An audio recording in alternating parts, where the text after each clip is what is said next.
Well, I think it's going to take a generation change because the, the present leadership is so lost, that unfortunately they have to hit a wall, and people are going to get hurt. Eh? A lot of European citizens are going to get hurt. I mean, I remember when we had the financial crisis of 2008, and money was being pumped into the banks to save the banks and not to help the people who are losing their jobs. Now people are saying, so when it comes to weapons, it's okay to borrow, it's okay to break the fiscal rules for armaments, but for people, no.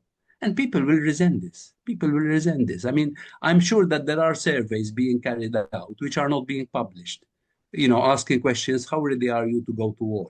The last ones that were held in 2023 and the 2024 showed that the majority of Europeans do not want war. They do not want to be taken over. They want to live in peace and dignity with others. But this idea of creating so much hate, so much phobia, even Tchaikovsky is to blame. Even don't play any Russian music. Don't talk about Russian literature. I mean, this is moral bankruptcy, cultural bankruptcy. I mean, we need to. We are on the same continent. We are on the same Euro-Asian continent. If we are not to be totally irrelevant, we have to build decent relations among all neighbors. And this was the dream of OSCE, which worked so well. And it is such a pity that now it has been reduced to what it is now. It is such a pity. It is such a pity. It's a huge pity. It was 1975 was the high time of like European and transatlantic, basically an Yeah. a, not brotherhood, but at least an understanding. It was to me, Yes. 75 Yes. was the beginning of the end of the Cold War, because that's Yes. when we created the mechanisms in order to And get to a common understanding of how politics actually should happen on the Eurasian continent, right? Um, but I remember discussing this with Charles Michel, now the president of the mhm. of the Council of the EU, who had an idea of creating a mini conference, bringing together a kind of a mini CSC, bringing together Egypt, France, uh, Turkey, know, bringing them together, Cyprus, to discuss the Eastern Mediterranean issue. He was voted out. He was voted down because I remember discussing a very interesting concept with Michel. This has never been made public. We talk a lot of the common foreign and security policy, Mm. and I told Charles Michel, why do we need a common foreign and security policy? The EU should use its diversity, having neutral countries, NATO countries, countries that have good relations with the East, but not with the West. Why should you let one bloc decide for everyone? We should be like a coalition government where the neutrals can talk to everybody. Spain can talk to Russia. If the Baltics don't want to talk to Russia, but at least they can talk to the United States. Let's have this kind of rich, diversified approach. And Michel told me this makes a lot of sense. This is what we should do. But he was a practicing politician. He was a prime minister. He knew that in the real world, you talk to everyone and you deal with everyone. That is lost. That is lost. It's as if this kind of bunker mentality in Brussels, because it's a bunker besieged mentality. It's a bunker mentality, not just regarding Russia, but regarding the rest of the world, I would say.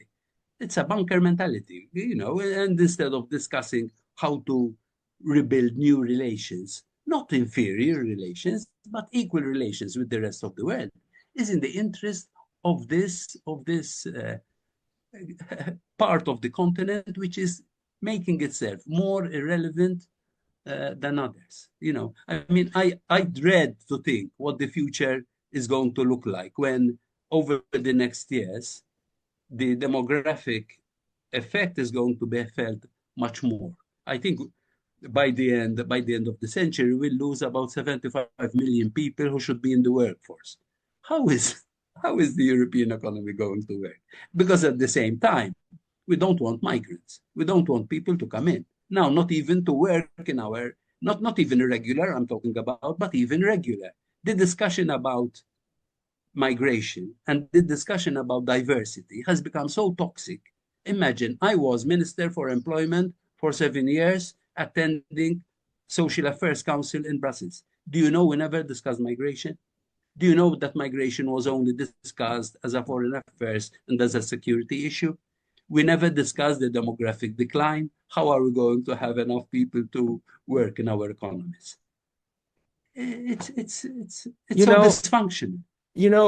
like sitting in our offices or being at home in Europe, you always have this idea that in Brussels and in the capitals, in the parliaments and in the government buildings, there's all of these people in suits and they went through so many years of school and they're so smart, and at the end of the day, there's a system for everything and things are taken care of.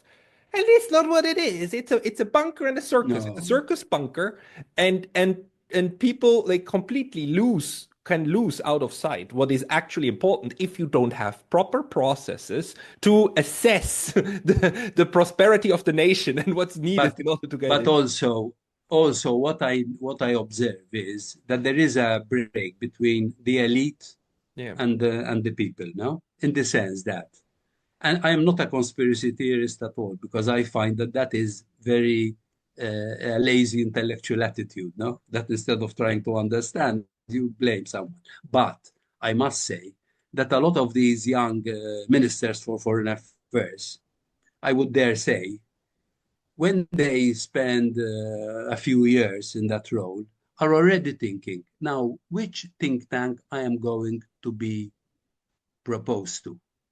Which post I am going to be proposed to in the EU itself? So instead of thinking with your mind and saying what you think and contributing to a discussion, you're also planning your career advancement. I think that's why in politics we need a mixture of generations. We need young people, we need middle-aged people, we need old people. If you only have young, middle-aged people who are thinking of their personal careers, I do believe that that has a quality of the contribution that they give. And there are honeypots which you can offer, both in Washington and in Brussels. Young politicians who are in their 30s and 40s and perhaps have done nothing except doing politics are also thinking of what is the next step if I'm not a minister anymore, if my party is not in government anymore. What am I going to do with myself? And think tanks come in handy, and the institutions come in handy, and special envoys come in handy, and that brings about, you know, control. That brings about a group think and brings about being part of an elite that takes care of itself.